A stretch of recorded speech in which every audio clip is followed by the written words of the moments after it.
us move on. I am happy to say our panel is complete and everyone is here. And tonight we are discussing the 2024 elections.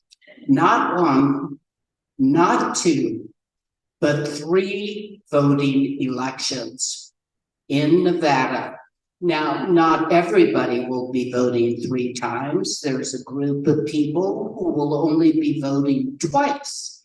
And actually, there's probably a too large group that will not vote at all. But we need to do our very best to get the vote out, to make sure that we advocate for the candidates we wish to have elected, and make sure we follow all the voting rules.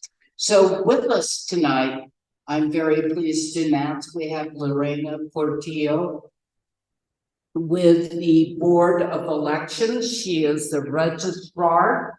And most of you probably remember Lorena, who spoke to our club many times.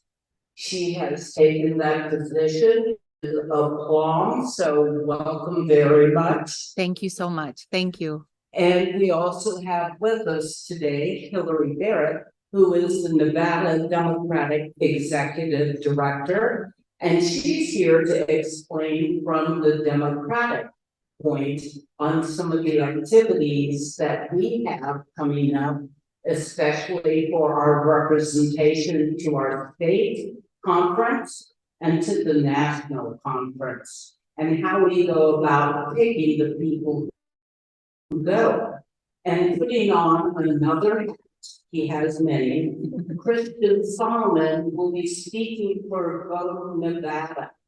He is an organizer with Vote Nevada, and he will be explaining the overall view of our 3 elections. Kristen. Thank you. Thank you. Yes. Well, thank you, Lani. Thank you, everyone, for being here. Like Lani said, I'm still kind of a student of Dr. Sandra Cosgrove. So, you know, it's actually, she asked me to come here on her behalf because she had a class today. So I have her presentation lined up for the elections. Let's see, share my screen. Here we go. And everyone on Zoom, can you see the slideshow? Dan and Jenny, if you folks give me a thumbs up if you can see it. Yeah, we can. All good? Okay. And then everyone here, just remove this out of the way. All right. So I'm here on behalf of Vote Nevada. Dr. Sandra Cosgrove is our executive director. And I'm just going to be giving an over-encompassing view of the 3 elections we have in 2024. These are the resources and sites that we have available. If you go to the Vote Nevada blog, I put a direct information about the 2024 election in there. If you go into the regular site for the blog, it's in the form of a tab. So it's not on your pamphlets, but it's definitely something that you folks can find when you're on our website and such. And then our different social media things. Vote Nevada is strictly a civic engagement organization that focuses on issue advocacy work. So what we do is we look at if anyone here is familiar with the NELIS system, our Nevada Electronic Legislative Information System. That is one of the biggest tools that we use as organizers to make sure we're keeping track of bills and, you know, finding ways to get people to testify, keeping track of the entire assembly and Senate schedule for specific hearings and so on. So that's the bulk of what we do. So up first, we have the first presidential preference primary. So this is going to be an election that's only strictly for Democrats and Republicans. This is what we decide. This is where we decide who will receive Nevada's partisan delegates. We have a primary process, and I just want to shout out Hilary for, you know, the past couple of state central committee meetings have been strictly focused on the delegate selection plan, and I give you credit because I was like, I am not going to be able to explain that. And then the Republicans, they have a caucus, so that's their circus they got to deal with. So, they have a different string of things that they have for their process, and that's what they're going to be doing. So obviously only Democrats and Republicans can participate in this presidential preference primary. Mail-in ballots will be sent to every Democrat and Republican for this specific cycle. And we will have early voting offered. And thank you for the catch, by the way, sir. The early voting stage for the primary is going to be January 27th to February 2nd, and election day is going to be February 6th. You can do a same day voter registration so that eligible voters can become Democrats or Republicans on the same day, and the voter ID is required, or an ID is required. The results will be announced on or before 10 days after election day, and a separate process decides how to allocate partisan delegates for the national conventions, which is what Hilary is going to be here for.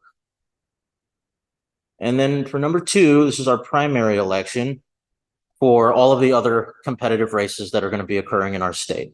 This decides which 2 candidates move forward in the general election process, and first past the post, candidates can win the office with 50% plus 1 of the total votes voted in that election. And then for partisan and nonpartisan races, the partisan races obviously are closed to just party members. And then for the nonpartisan races, those are open to all qualified Nevadans. So right now, our biggest municipal election going on for Las Vegas mayor, for example, that is going to be a nonpartisan race. And then all of the judicial races that follow with that.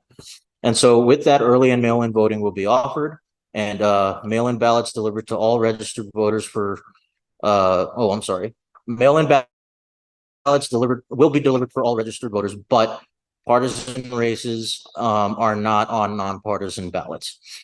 So the early voting stage for that will be May 25th to June 7th, and then on election day, that will be June 11th, the hard election day. Same day voter registration for this as well. Voters can participate to become a Democrat or a Republican to participate in the closed elections on the same day. And then like in the last one, results will be announced on or before the 10 days after the election day.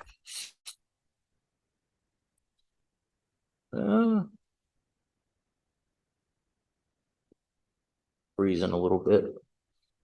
Michael, can you help me? This is your job interview, sir. This is your initiation. If you can save us from this frozen screen. There we go. Thanks, Michael. I appreciate your help. And then there's the big one. So this is our general election. Candidates are elected to office, obviously, and everyone participates. So mail-in and early voting will be offered for this one as well. Everyone will receive a mail-in ballot for the general. And the early voting period for the general election will be October 19th to November 1st. And election day, hard election day, is November 5th. Again, same day voter registration, and results will be announced on or before the 10 days after election day. Okay. I will leave any questions to the professionals. I am just here standing in, so let me get this squared away and then I'll hand it over to Lani. Thank you, guys.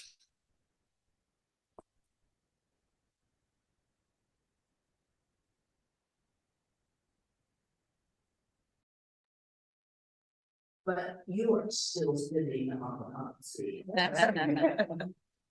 All right, thank you, Christian. Okay.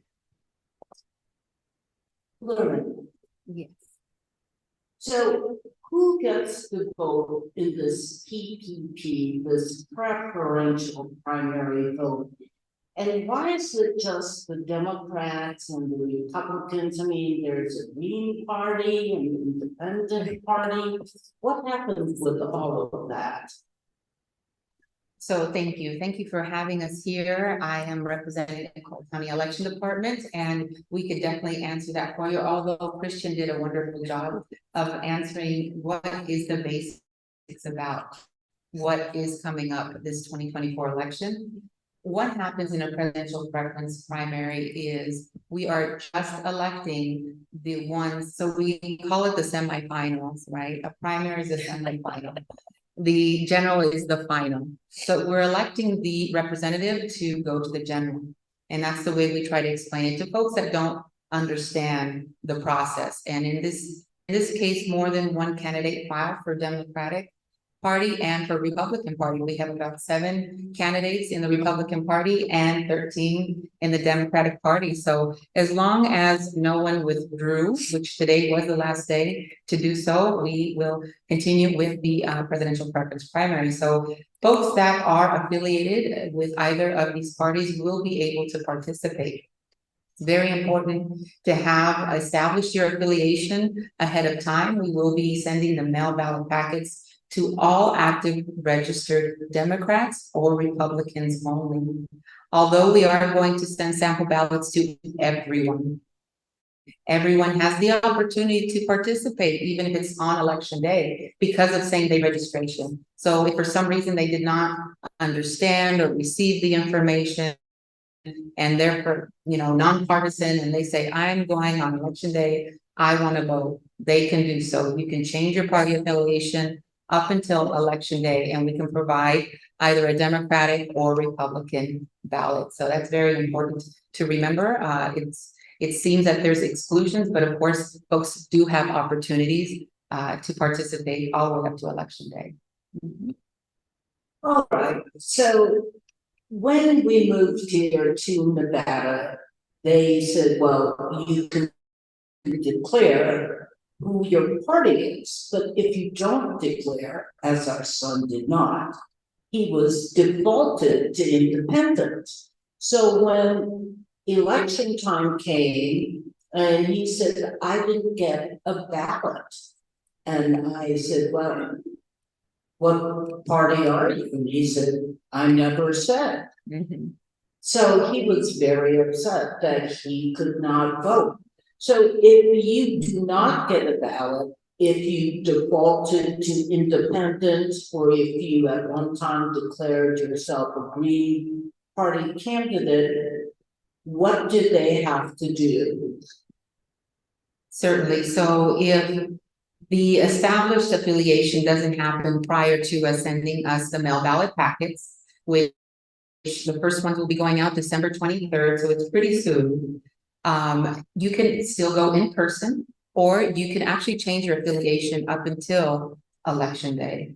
Of course, that mail ballot will not get to you. If you do that, you do want to do this in person. Same day registration is available for everyone that's an eligible voter that wants to register to vote for the very first time, or update your registration. So that's really important. We have several folks that do have that misconception that, oh, I missed it, I won't be able to participate. We do have same day registration as in 2020.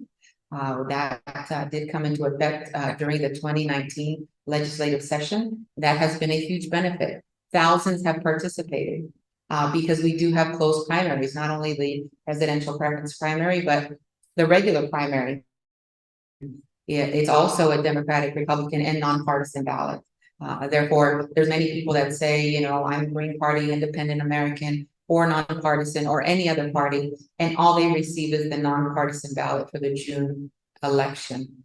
And so therefore, they can go in person, change their party, and participate. So, all right. Okay. Now, if you do flip parties, say I wanted to vote for a certain Democrat, whoops, they didn't make it. Can they flip again when we get to the general election? Yes. Or am I getting ahead of the game?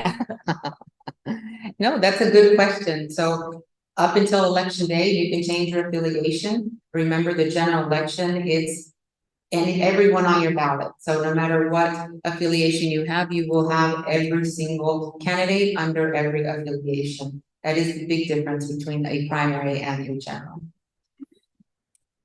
All right, I know there are going to be a lot of questions on Zoom and in the room. All I ask, I'm going to start Q&A at 8 o'clock. So just be patient, we got quite a bit of time left. But I want to change gears a little, and instead of talking about open elections, I want to focus on what we are, Democratic Party, and what's going to be happening in the Democratic Party. Hilary, would you like to introduce yourself and then tell us what is happening before the state primary. Yes, thank you so much. And thanks so much for having me tonight. Excited to be here. My name's Hilary. I'm the executive director of the Nevada Democratic Party. And for the first time in a long time, we are no longer caucusing for our presidential preference.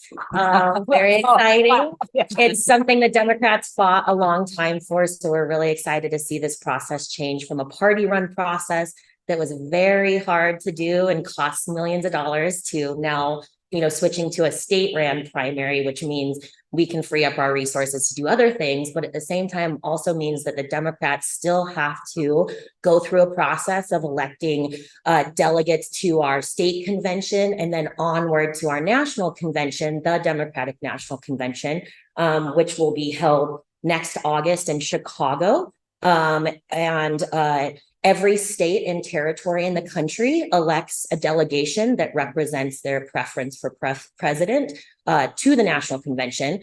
That delegation then goes to the convention and they, pass our party platform at the national level and they vote on the, nominee for president that will appear on, on behalf of the Democratic Party for the presidential election. But to get to that process, there's a few extra steps. And so this year, we spent the last year changing our delegate selection process from a caucus to a primary. That delegate selection plan is listed on the NV-Dems website and available for public view.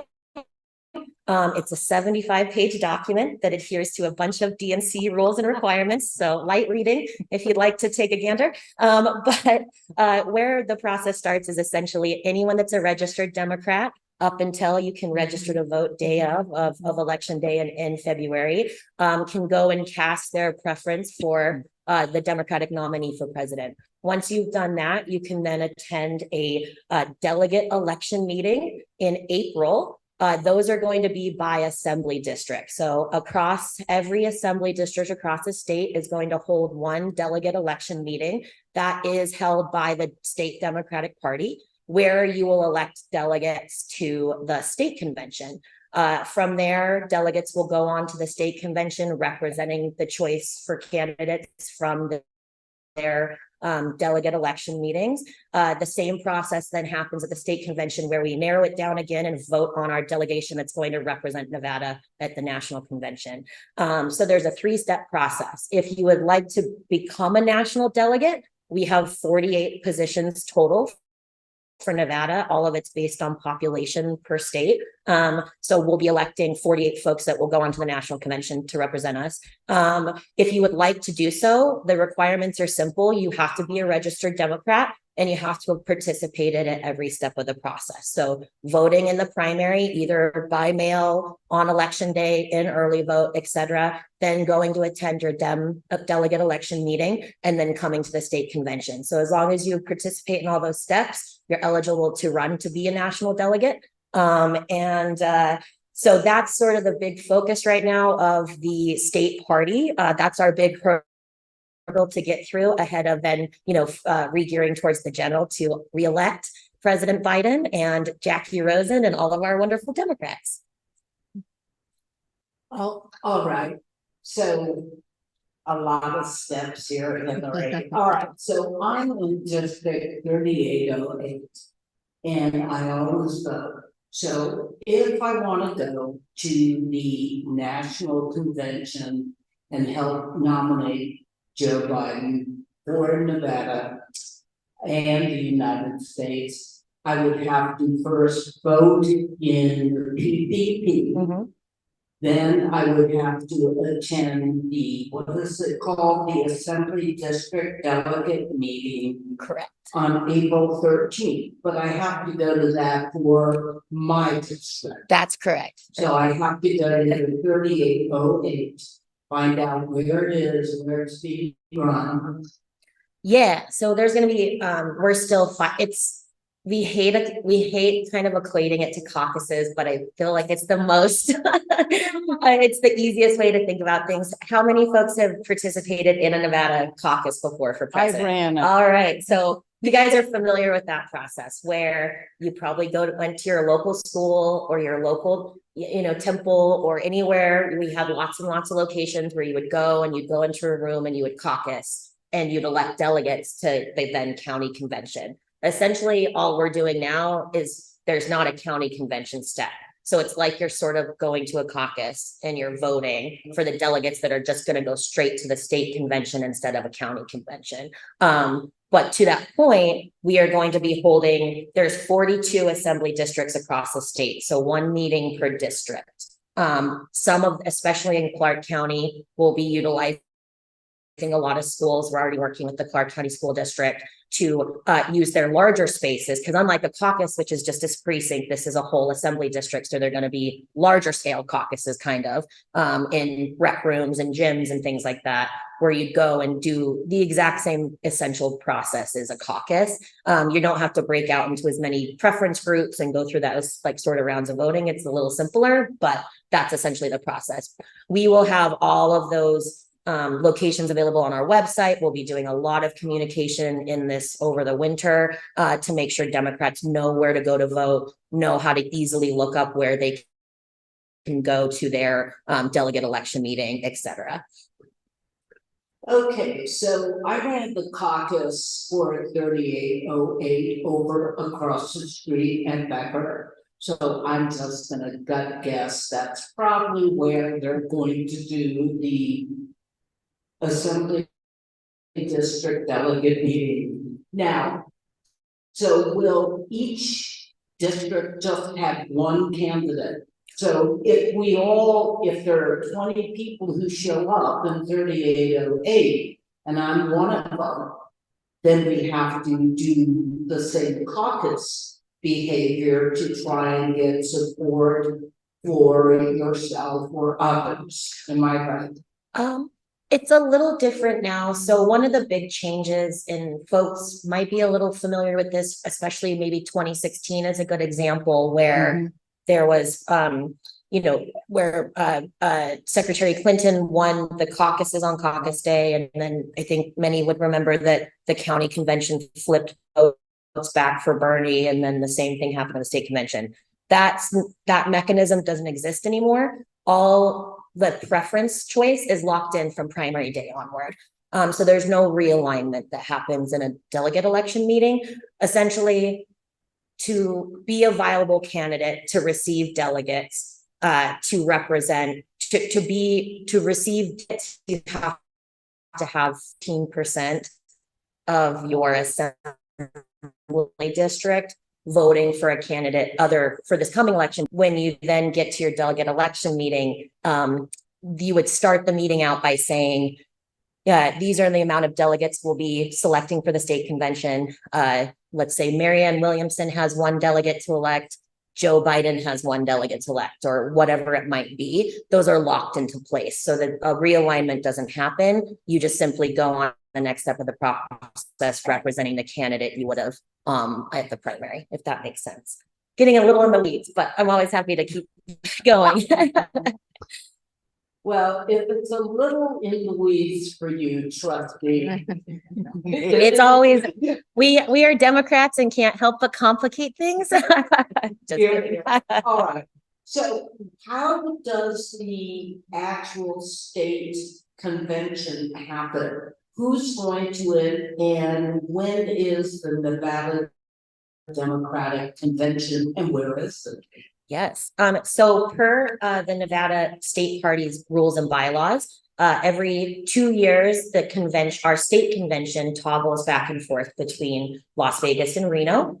So this coming year, it's going to be in Las Vegas, which is easy for all of us that live here. But we will most likely be at a strip property. And because it's the only place you can accommodate that large of a convention. And we will be meeting and convening on May 18th of this coming year for the state convention. Unlike past years, with our new plan and the new primary process, the convention delegation for our state convention is capped at 760 delegates. If you've been to one before, we used to have thousands of delegates that would go to the state convention, which is very hard to man and very costly, et cetera. And so it's capped a little bit to be a little more manageable for the process. So 760 folks that are elected from across all of our delegate election meetings in April will then go and represent their assembly districts on May 18th at the state convention in Las Vegas. All right, so how did we end up in Chicago? How do we transfer, and keeping in mind, I'm thinking hotel and plane reservations. So you go to the May 18th Nevada's Democratic Convention. How do you end up in Chicago the very next day? Oh, no. So we have our state convention in May, and where we will elect our delegates that go to the national convention. But the national convention doesn't take place until August in Chicago. The day after the state convention, there's a handy one pager for everyone, and I'll make sure you have a digital copy too, for the folks online. Where after the state convention in May, the day after, the morning after, per our rules and bylaws and plan, we hold a meeting for the folks that were elected as the national delegates. And that's just the first of many, so that they can know how to adequately plan to be a national delegate, because it does require a lot. And for full transparency, to be a national delegate, this is true of any state, it's quite costly. And the party does not pay for those costs. We don't have the ability to, and neither do any other state party. So it usually costs between $3,000 to $5,000 per delegate out of that person's own pocket. So it is something to be aware of if you would like to run for a position. However, what is common is when and if folks are elected as a national delegate, they are able to fundraise for themselves, because that is a burden on anyone. I don't have that kind of cash laying around for a volunteer role, right? And so a lot of times people will hold fundraisers for themselves. They'll do a variety of fundraising activity, source their own community to help them go to the national convention, to help incur those costs. The state party, though, does do all of the planning for the delegation that goes to Chicago. So we've actually already gone to Chicago this year to do walkthroughs of our hotel assignments and the convention centers and all of the logistics, because it is a huge logistical feat. You have every top Democrat in the country there. You have thousands of delegates that come in, every press person under the sun, right? And so it's a really big logistics-ish thing that the state party does take the lead on. And so we end up working with our national delegation to walk them through every step of the process, to have big agendas set up, to have their breakfast, lunch, and dinners planned, and their hotels and their travel and all that kind of stuff. That's a very good question, because I think sometimes folks don't know at the beginning of the process what it actually looks like. All right, thank you. So if that is August 19th through the 22nd in Chicago, I kind of hopped over the June 11th state primary. Now, the state primary, again, could you explain that? Absolutely. So state primary, what's going to happen, that's when folks that they file for candidacy for different positions, which could include Congress, it could include judges, there's various judges, local, citywide, countywide, also assembly, senate, various positions that are up for election. That's where the first election happens. So it depends on how many candidates run for that specific contest, and if it's not partisan or partisan, they will either be in the primary election or in the general election. But the whole idea is to make sure there's one person in that particular party that runs in the general election. Keep in mind, the nonpartisan parties or non-political parties will only show up in the general election for certain contests. So you gotta keep that in mind. We do have that information on our website. Feel free to jump on our website. We already have that list of all contests up for election. We also will have that in our sample ballot. Even though you are affiliated, a nonpartisan or Democratic or Republican, we will have that information available in our sample ballot as well. Thank you. Hilary, who are some of the Democrats that we need to be looking for on the primary ballot? Yeah, absolutely. So we have a lot of Democrats up for re-election that we're really excited to help make sure we re-elect. We saw, obviously last year, we were the closest Senate race in the country with Senator Cortez Masto winning by only 8,000 votes. We saved the Senate. So that's all of us that did that. But you know, similar things will happen this year. We're a very big battleground state. They're close on the margins. And so knowing that you know, the state party is going to, you know, build and is already starting to build our coordinated campaign efforts and working with all of our Democrats, both that are running for first time office and that are running for re-election, to make sure we do elect them. But, you know, namely President Joe Biden, the road to the White House runs through Nevada. So we've got to make sure we re-elect him here. Jackie Rosen up for re-election after her first term in office. All three of our competitive congressionals that touch Las Vegas, Susie Lee, Horsford, and Dina Titus, are all considered frontline races, which are the top tier of battleground races for congressionals. We've got to make sure we send them back. And I think what's really exciting too about this year is we are one seat away in the legislature from having a supermajority. And why that matters is because if we do elect a supermajority, come the 2025 session, Governor Lombardo can no longer veto all of our good Democratic legislation. So the Senate, the state Senate, the state Senate is one member short of a supermajority, and there's two races, one of them being in Las Vegas, the other in Reno. There's two seats that are up. Taking one of those seats would grant us a supermajority and veto-proof majority to help us pass Democratic priorities next legislative session. All right, so we all need to be feet, help knock on doors, to work very hard to make sure we maintain the ground that we have gained and the continued path forward to gain more ground. And I'm very pleased to say that the Red Rock Democratic Club had Jackie Rosen here as the keynote speaker for our fundraiser. She was joined by Susie Lee. We had many other Marilyn Dara Loop and Shannon Bilberry Axelrod. These are all the names that you know that we have knocked on doors for, and we need to continue to do so.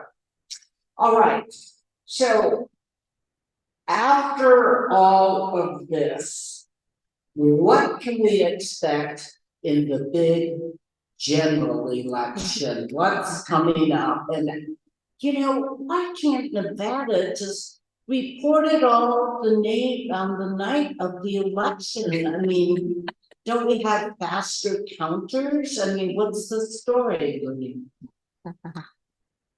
Accuracy is what we are looking for, but you definitely have to keep in mind we have different laws that actually extend the time that we could say the results are official, right? We have signature hearing after election day. We have postmark mail ballots coming in after election day, but most importantly on election day and a few days prior, we are going to implement more logistical features which involve bringing in ballots, mail ballots from our different early voting locations. We have many. I wanted to mention in the presidential preference primary, although it's only 7 days of early voting, we are going to be everywhere. Voters are used to going to different sites, going to the malls, community centers, Everywhere where they're used to, we will be there. That schedule is on our website as well as the primary and the general. So we want to make sure folks understand we are going to do our best to get those done quicker, but the accuracy and the steps will continue. We always invite folks to come and observe our process. That is very important. We just don't receive envelopes and say they're good to go, right?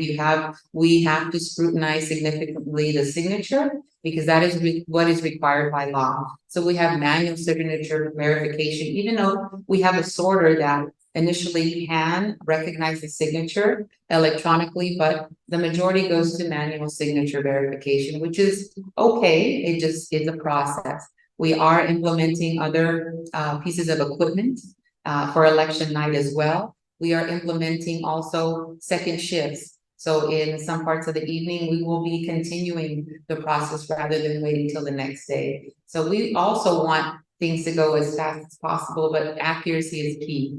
Accuracy is key, and we hope voters vote early. That is also something that we love to see when voters bring in their mail ballot early and don't wait till election day, or don't wait till the last minute and they're in line at 7 p.m. when they're, 200 voters down. We want to make sure they take advantage of early voting. We have convenient locations, hours. You can vote by mail. That's a huge benefit. And so the election will be very similar to what voters are used to seeing, which is something that we're very happy about. It does take a lot of work. Our staff is working hard for you and all the community to make sure you get exactly what you see in every election and feel comfortable and you feel that the process is secure. So we want that. So unofficial results, pardon me, will be available after 7 p.m. once all the polls close throughout the whole state of Nevada. So I do have to wait until the Secretary of State gives me the green light. And once that happens, the results start being posted on our website. Unofficial results are 10 days after election day. So we are diligently reconciling. I think folks don't understand sometimes that we have to reconcile. We have to look at everything that's being sent to us and re-reviewed by many of our staff members to make sure nothing was missed. That is a lot of work. We have provisionals that happen after the election as well that we have to reconcile. So there's many processes that we do not stop on election day. We do not stop even after 10 days. We can also receive a recount. We do have risk limiting audit. So the fun doesn't end. And right after the presidential preference, we have non-judicial candidate filing. So judicial candidate filing is January 2nd. Non-judicial is the first Monday in March. So it is exciting, and the general is just as exciting. But don't forget about the primaries. The primaries are the semifinals. A lot of folks forget about the primaries, and they're very important. They're selecting the folks that are moving to the general election. So we love them all. We love them all, and they're all exciting. But the general election will definitely bring out more folks. So thank you. Sorry, I'm feeling a little lonely over here. So I kind of want to shed a little bit of light on just with the elections, like the importance of civics with all this, right? And then also all of the other things, all of the all-encompassing ways that we could get involved to support Lorena, or if you're in the Democratic sphere, helping Hilary. We have so many good examples of people stepping up. Obviously I was being a pain up there, but I think that him stepping up as tech director is great. There are so many different multifaceted ways to get involved. Our past vice president now is running for Assembly District 4, Hunter Kane. We have so many people stepping up in other different ways, like using tech, harnessing the energy of issue advocacy work. And I was even talking to our registrar, with my new college organization, Rise. We want to be able to get in the mix with helping get people registered to vote. And so, I wanted to shed a light on all of the different ways that we could do that. And if we need to make more opportunities or make things more available and accessible for anyone to get involved, I think that's what the real mission is. Being in high school, I always felt that the reason why I was so disconnected was because I never had the opportunities kind of presented to me and shoved down my throat, basically. And, I say that we should go and be annoying about it, be annoying about this election. 2024 is important. We hear it all the time about how every election is important, but we want to be able to harness the drive through our club, through NV Dems, through Registrar and through Red Rock Democratic Club on being able to point hold that beacon of light forward so that we can just make sure that we are pro-democracy and we are emphasizing that point through a civic engagement lens. So thank you. Thank you. I wanted to address two questions to you, Lorena, because I've heard this multiple times and it was taken up by our governor and then promptly rejected by the legislature. We only look at signatures. We do not require in the state of Nevada any identification, driver's license, state ID, any type of tribal green card, anything. All you need is a signature. Now, Governor Joe Lombardo said that he was going to change that. It did not happen. What is the logic? Why has this been state law for so long and so well defended by our Democratic majority? Well, either way, we do have systems that do have the ability to accept, that's a requirement. We have to be able to be flexible with our systems, right? However, I believe what I understand, the signature is currently the way it is, because you don't have folks that have a driver's license or identification. We do require their information to be vetted. So their information is vetted. There is a vetting process. It is ran through the Secretary of State's office, through the DMV and Social Security office. So there is a vetting process. If there's any discrepancy, that's when ID is required at the polls. So I think the ID was mentioned for folks to present at the voting center or to be able to vote, right? And we, in some cases we do. For example, the ID required if there's a discrepancy. Also for same-day registration, that's the only way that we can accept the same-day registration that is brand new at the polls. They must have a driver's license, the state of Nevada, current and valid, or ID from the state of Nevada, current and valid, a tribal ID as well. So there are several reasons why we do require this documentation. There's other documentation if the address is not correct. We also have documentation. So there's many ways that we do vet the information, and we must. What about ripening ballots? I have heard that expression. What do they mean when you ripen a ballot? I have no idea. When they have to reconcile something? Reconcile. So we do use that term. So reconciling is very important. So, and I'm assuming it means signature verification. We also have signature curing. So I'll give you an example. My son registered because of course he has to register. I work in the election department at 18. Yes. And now he's, grown, he's 27 and he has a grown man signature. So when he voted by mail and he signed his return envelope, it was rejected. And he said, "Mom, what is this text to cure thing?" I said, "Well, you didn't." But the system works, right? The system works. And what happens is that's an opportunity we didn't have before. We have signature curing available thanks to new legislation where folks can actually cure their signature and let us know, okay, this is really me, this is my ID. We could accept their ballot, which is really important. In the past, it was rejected. Yep. And so that's a great opportunity for folks. I mean, sometimes also we require ID because of the discrepancies, even by mail. If folks vote by mail, if they don't present it in person, they have to present a copy of it via their return envelope, only if it's required, if there's some type of discrepancy to be able to vote.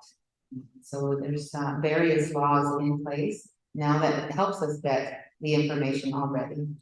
Hilary? Yeah, I just think it's also worth mentioning too is that data is available, and if anyone was active last cycle, and the race was too close to call between Adam Laxalt and Catherine Cortez Masto, part of the big work that the coordinator did was work to identify those folks whose ballots had been rejected for any number of reasons for something to do with a verification. We then know who those folks are, and we can stand up a program quickly to go to those folks' doors, call those folks, text those folks and say, hey, your ballot's been rejected. I don't know if you've heard from the registrar, but it has. Can you get back to amend your ballot, et cetera, and give them the information to do so. So that is work that we do post-election should we need to do it. And we have, you know, at least speaking for the Democratic Party, we have those programs built out and ready to go after an election should we need to do it. And a lot of that is volunteer driven. And I understand the same thing happened with Justin Jones. Correct. The last Yeah. election where I saw on Facebook, they were looking for people to drive and go out and try and get these rectified. And I said, I don't know how to do that. Oh, no, you're not going by yourself. So there are mechanisms in place. Kristen, would you like to talk about that in terms of vote Nevada? Can you repeat the question? Basically trying to reconcile votes. How does Vote Nevada work in terms of helping getting all of the ballots that are in question for signature, for wrong address, for any of these other reasons, problems? How can Vote Nevada help? So I think with Vote Nevada, like the biggest focus is, you know, from Dr. Cosgrove is obviously the issue advocacy part, but also a huge, like making sure that we expose more folks to those opportunities to get those, you know, to look at ballots and things like that. Like we find, you know, Vote Nevada by itself, really just does the issue advocacy stuff, but we also really believe in reinforcing the networking part.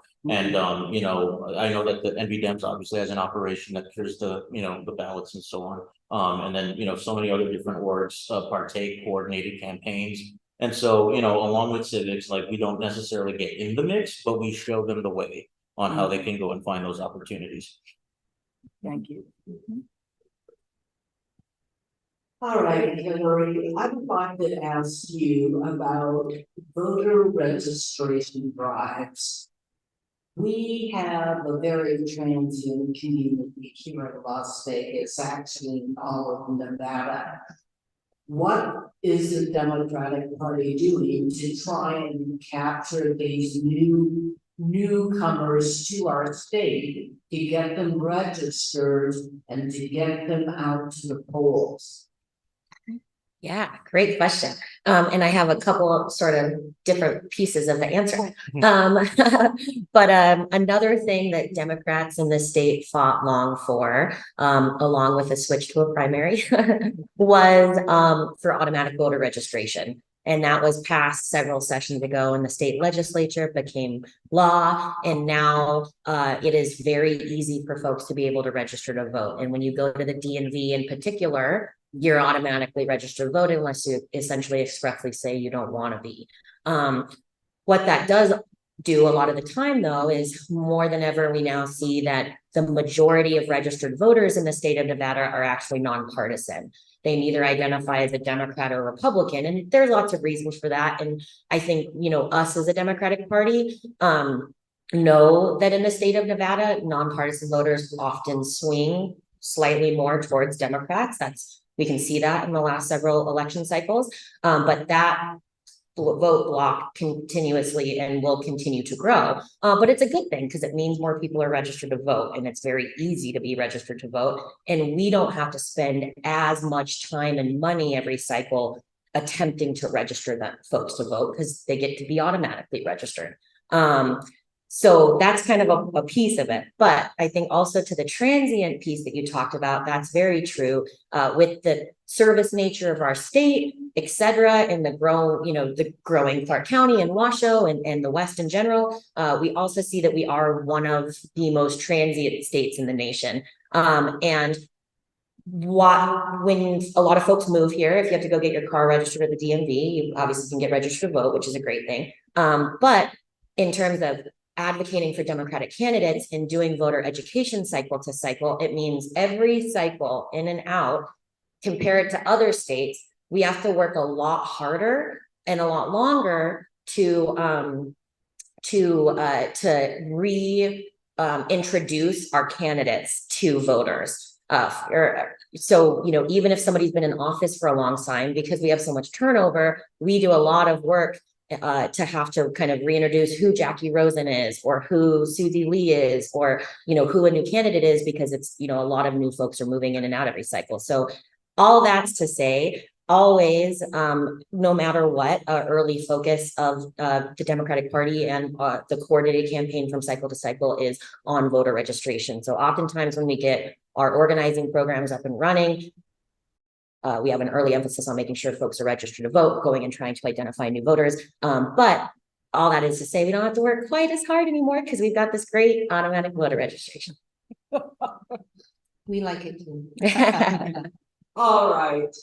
I am going to ask our panelists if they have any last comments, and then I'm going to open the floor and our Zoom chat for questions, and we will do our best to answer. If you'd like to ask a question from the room, please queue up behind the iPad, and Christian, I guess he will facilitate that. But Christian, before you take off the iPad, are there any last comments you'd like to make? Vote early, vote often. Like, I'm sorry, I really am supposed to just be the competition. Aside from that, yeah, just let's get plugged in. Let's find those people that are gonna make this election worthwhile.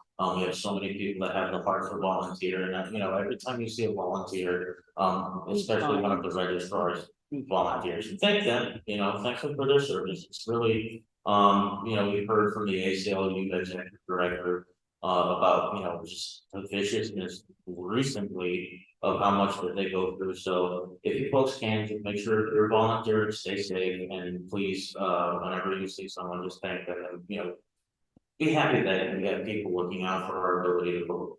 So, yeah. Your comments.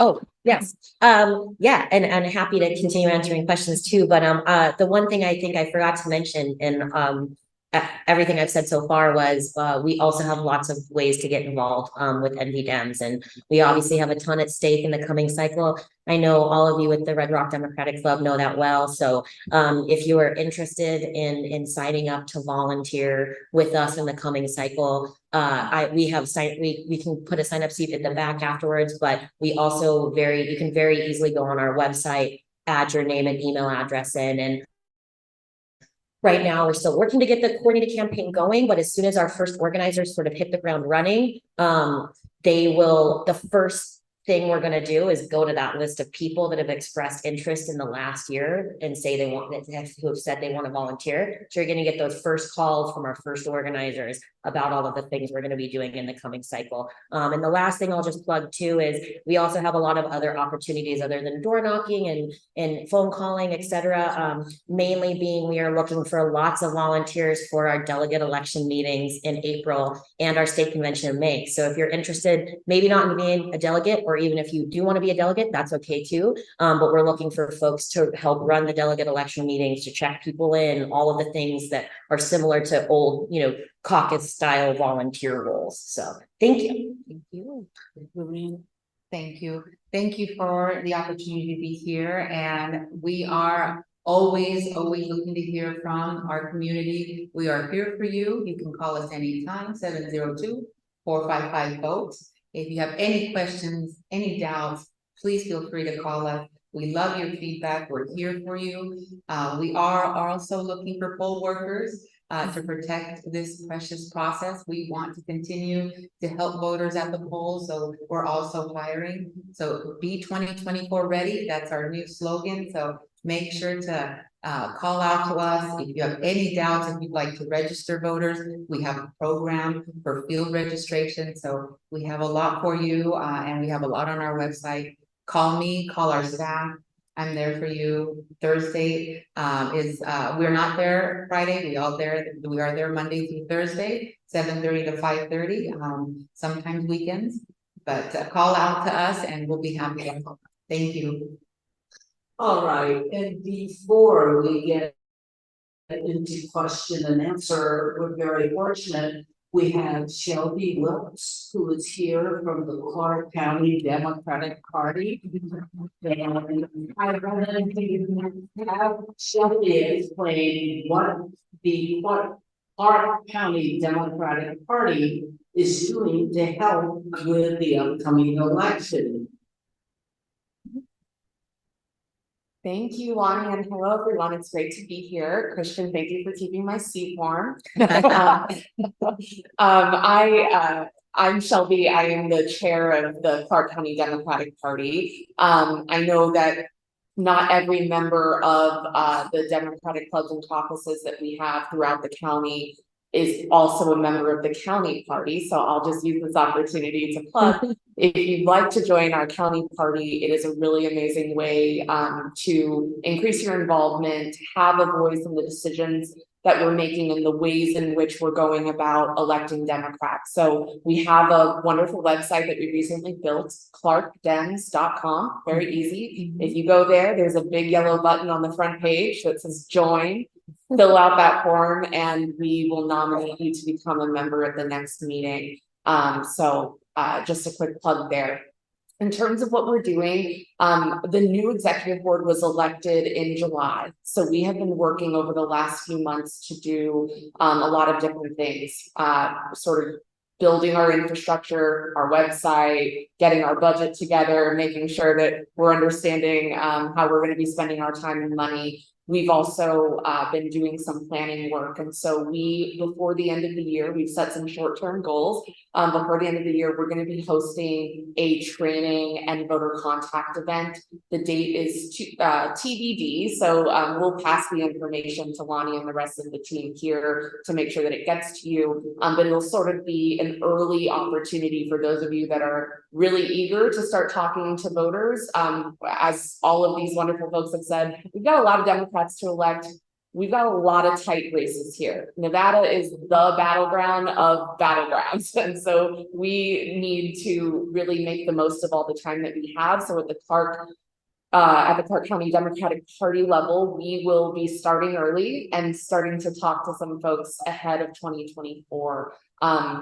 We also sort of want to, at the county level, be as thoughtful and creative as possible about how we reach people. We know that we're in a different moment in time. I won't exactly say we're post-pandemic, but we've certainly been living in one, and that has changed the way that we communicate, the way that we organize, hence all of our wonderful friends on Zoom. And so we want to make sure that we're making use of technology and being creative about how we reach people. So we'll be working on that and thinking through new and hopefully exciting ways to reach all of the voters that we need to connect with.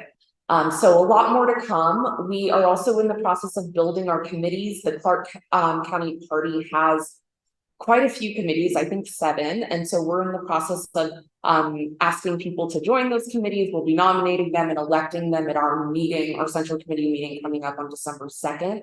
And our political outreach committee is one of the committees that will help drive the organizing work that we do. So if you're particularly passionate or excited, feel free to reach out to me and let me know that you are, and I'd be happy to talk to you about what the role entails to be involved on that committee and help make sure that we're getting out the vote. So looking forward to the work. Lani, if you don't mind, I'll do one last plug. The county party is having its first fundraiser. So we're very excited. It is what we hope will be an annual event. This is the first one. It's going to be a club and caucus cook-off. Okay. So it's going to be a mac and cheese fall cook-off. It's going to happen on November 12th. Each club and caucus is going in Clark County will be making their own dish, and we'll have a big gathering where you will get to sample, hopefully lots of different mac and cheeses, and vote on whose is the best. So you should see a flyer from us shortly, but wanted to just tell you about that really fun event. I think it'll be a great way for us to gather and be together. So far, 8 clubs and caucuses will be participating. So we're really excited and hope to see you there. All right. No, you stay up here. And I will tell you the Red Rock Dems will participate because it's pretty kick butt. All right, let's go ahead and open it up to Q&A. Christian, can you monitor if anybody on Zoom? Or do you want me to do that? Questions from the room. We have the registrar for the Board of Elections. We've got the executive director for the Nevada Dems. And we have the executive director as well for the Clark County Democratic Party. We've got 3 elections in 2024. A whole lot of rules to follow. So please, let's hear the questions, and maybe we'll get some answers. Michael here. I actually don't have a question. I just wanted to make a comment. Our registrar didn't maybe quite stress as much the fact that we have now synchronized municipal and all the other elections in the state on the same schedule. I don't remember if this is the second cycle or if this is actually the first. This is the second cycle. That's a great point. We do have, so we no longer have separate municipal elections unless it's a special or a recall, etc. We are having citywide contests on our ballot.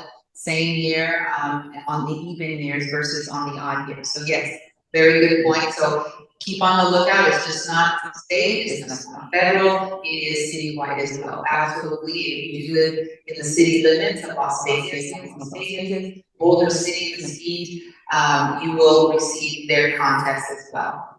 Thank you. And I just wanted to offer a thanks. This was from Joe Gloria's administration. But I was allowed access, I wouldn't say allowed, your IT staff was very helpful in explaining what's publicly available on your website in terms of registration data. And it was very helpful for a project that I worked on. Absolutely, we're there to help. We have a lot of information on our website, but sometimes it is difficult to maneuver, especially now that we have a new face. The county has changed the website a little bit, so if you need any help, you know where to find us. I probably will be going out there in the near future. Oh, absolutely, anytime. Thank you.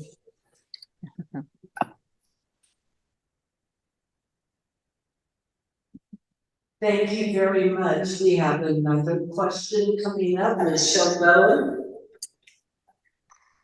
So how do we counter the outright lies that are being repeated into truth?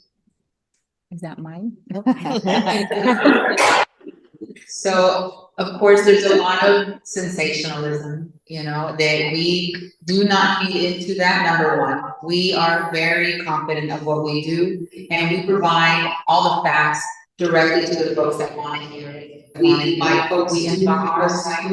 Even now that the is not actually happening, we want observers to come in and actually see the processes see who is working on your ballot, how we're doing it. And folks sit there for hours, sometimes all day, and do so. We can never stop what people think. All we can help them is understand the actual process. And we're there to do that.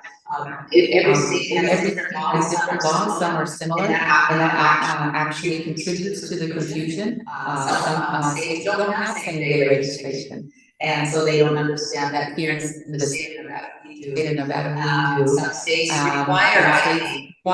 State of Nevada, we do not. So sometimes it just takes a little conversation to help them. For those that do call us, sometimes they do call yelling and screaming, and after the conversation, they understand and they thank us for taking the time. Sometimes it takes 20 minutes, sometimes it takes an hour, but we want to have those conversations ahead of time and providing information. So when folks come and observe, we do not just leave them alone. We do have, we hire ambassadors, so we do invest heavily in the observer program. At our headquarters, we do have folks that come in. At the polls, so they have the ability to ask the team leaders questions as well. So we invest in folks that are there with them, and if they have any questions, they can ask it right on the spot, rather than waiting for that question to be answered. And we hope we can help as much as we can to give them the facts. So thank you. I would like to address that question, both you, Shelby, and you, Hilary. What is Democratic Party doing to put out the correct information and combat now misinformation and AI, which is terrifying? Yeah, and and I don't think this is the only answer, or maybe it's not even necessarily the right answer, but to me, and something that I think we take very seriously at the state party and with our communication staff or our research staff or all of the elected officials and stakeholders of our party who have big teams of people who do the same thing. And to us, that is anything that we say as a party, anything that we put on Twitter, anything we put on our website, anything our chairwoman says to a reporter, or that goes for Catherine or Jackie or anyone else, is vetted and accurate and truthful. And I think holding ourselves to that standard is where it starts. For every crazy thing a Republican does or says, at least we know that everything that we do is accurate, is the information's correct, that we're giving the average voter correct information about how to vote or when to vote or where to vote or why it's important to vote. And I think the same goes for issues and for everything else that we as a party stand for. So, I think to me and to this, our role, and to the state party's role, the most we can do and the biggest place we can be effective is making sure that we are always providing accurate information for anything we do. And that's, I think why we take very seriously, especially any type of voting information we put on all of our materials you use when you go knock on a door or something like that. Those are vetted by lawyers and research directors and communications directors to make sure we're not telling someone the wrong thing. So that's, I think, a piece of it. I don't know. Yeah, it's a big, complicated question. I want to touch on two pieces. I think so often as Democrats, when we think about making a phone call, knocking on the door, sending a text, we're thinking about, okay, I'm going to have to persuade this person to vote for Joe Biden or some other Democrat. But more often now, it seems like a larger part of our job is just educating people who are already very apt to go vote for our candidates on what the process actually is for how they can participate in doing that, to Hilary's point, in a really accurate way. And so I think part of our role as a party, and part of what the county party will focus on a lot, is voter education as much as we do persuasion and turnout work. So that's a critical piece. There's so many registered nonpartisan voters that actually outnumber both Democrats and Republicans that may not know that they're going to get a ballot in the mail, may not know that they can drop their ballot off somewhere, or that they can go vote early. And so we want to make sure that we are a face and a voice for how people can participate in this process. I also just, kind of speaking personally, think that as much as we want to make sure Democrats win, we also, I think, are in a fight to preserve our democracy. And when we're talking about voting, it's an opportunity for us to think about, you know, this is maybe one of those bipartisan moments, right, where we need everybody to come together and say, hey, we're talking about our fundamental right to participate in this process, and that applies to everybody. And so I think our Democratic leaders have been really wonderful and steady, especially at the end of an election when we've got people saying, oh, it's a fraud because we don't have the results yet. And I also just want to give a huge shout out to our registrar and all of our election leaders across the state. Thank you. I think done a beautiful job since I've been here in the state at really keeping the temperature as low as possible, and making sure that we're getting the accurate results out. So the last thing I'll just touch on, because you mentioned it, Lani, is AI, which also scares me. It offers so much opportunity, and at the same time, it can be very dangerous in the wrong hands and with people who have ill intent. And so another thing we all have the power to do is make sure that we're sending the right legislators to the right places to make decisions about how AI is regulated, because right now it's so new and it's developing so fast that there's very few regulations, and all of us in every age group have a lot of learning to do about how these tools work, what the possibilities are, and what that means for our collective future. So I think a lot of it really starts with who we are sending to office and how we are asking our legislators to make this a priority for us once they're there. Retweet. Just kidding.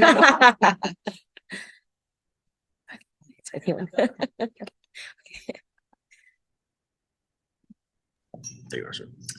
Thank you. Short comment before my short question. I think it's, what was my short comment? I'll ask the question and maybe I'll think of it. My short question is, as a person with an ever-changing signature, if I was to have to cure my signature, does that mechanism then correct the signature or change the signature on file so that for the next time?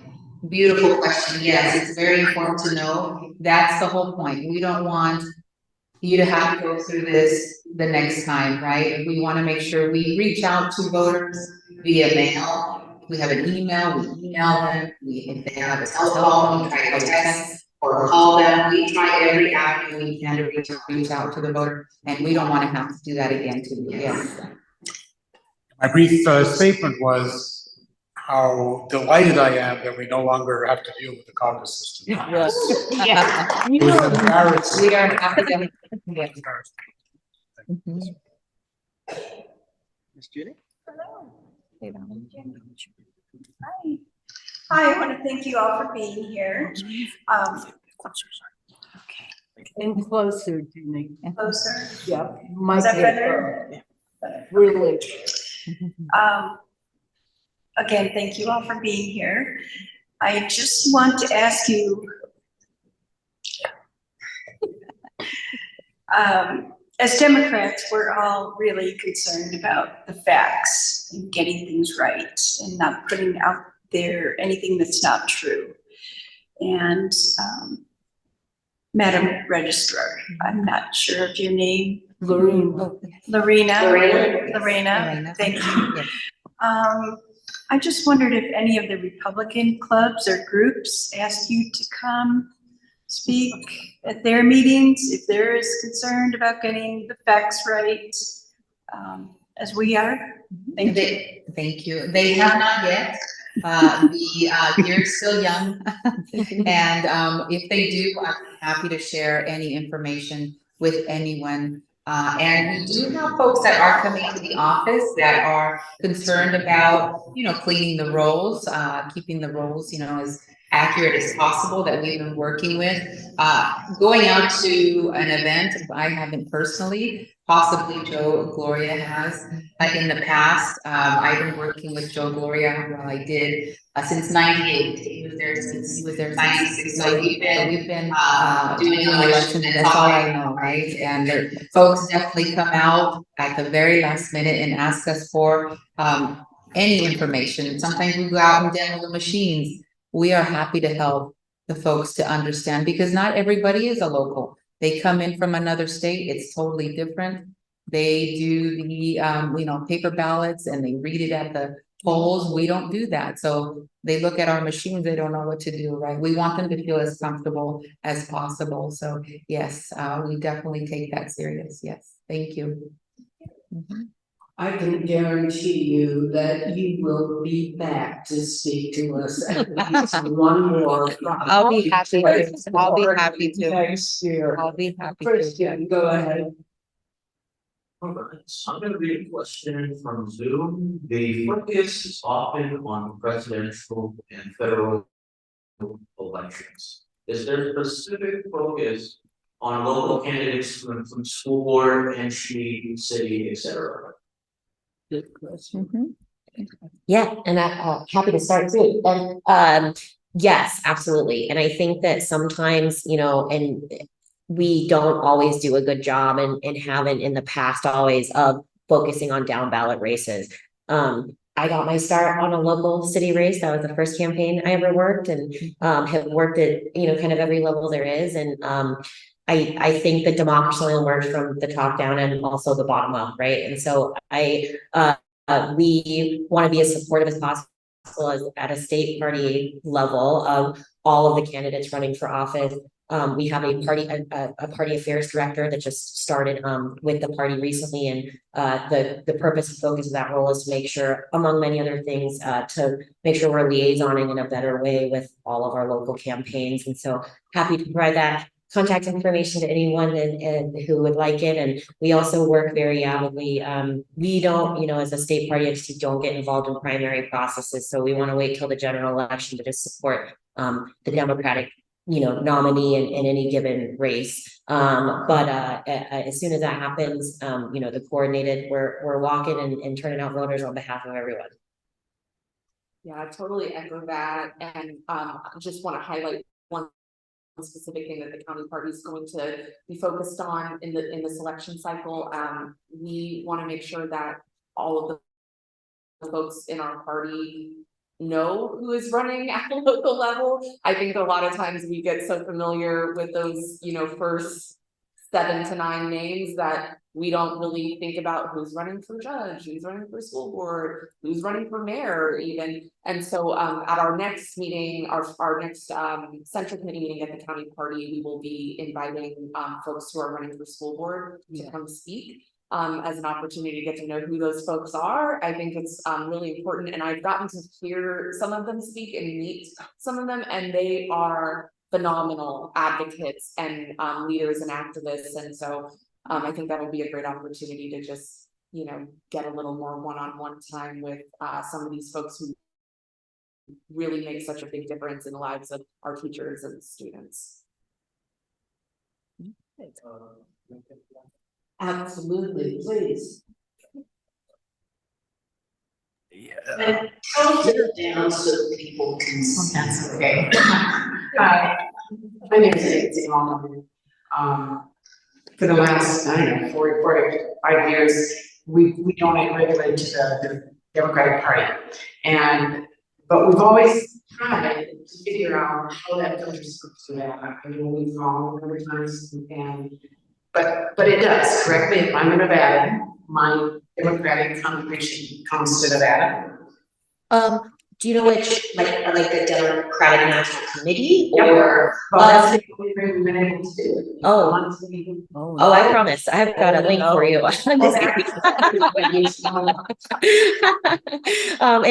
to give that. We have an Act Blue that's specifically for the Nevada Democratic. Okay, maybe that's what we're doing. Oh. I wanted to make sure it case. Oh, I love it. Wonderful. Yes, I can definitely get that to you and anyone else. I feel like I'm keeping a mental list of all the things I need to send you after, so we've got links for everything. But yeah, I mean, but you know, I think to answer your question more broadly, I think if you're donating to the Democratic National Committee, or any other Democratic entity for that matter, you know, the point is to elect and to turn out Democrats and to elect more Democrats. So I think irregardless, obviously it helps any way in any way you can. And the Democratic National Committee and the Democratic Senatorial Campaign Committee and the Congressional Campaign Committee, they all invest heavily in Nevada. So in some ways we do get those dollars, right?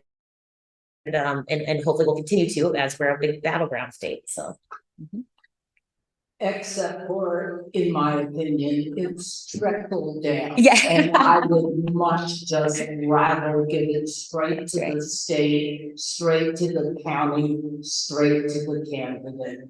Otherwise, you don't know where it's going. Is there- And I love the Democrats on the national, on the state, and on a county level. But that's a good question. Absolutely. All right, are there any other questions? Nothing on Zoom either, excellent. Well, I'm going to give you 2 reminders. Our November meeting is Wednesday, November 29th. The 5th week of the month, not the 4th. Why? Thanksgiving. And our holiday party will be Wednesday, December 20th at Sierra Gold on Buffalo. Otherwise, thank you very much. Meeting is adjourned. Thanks. Absolutely. I really appreciate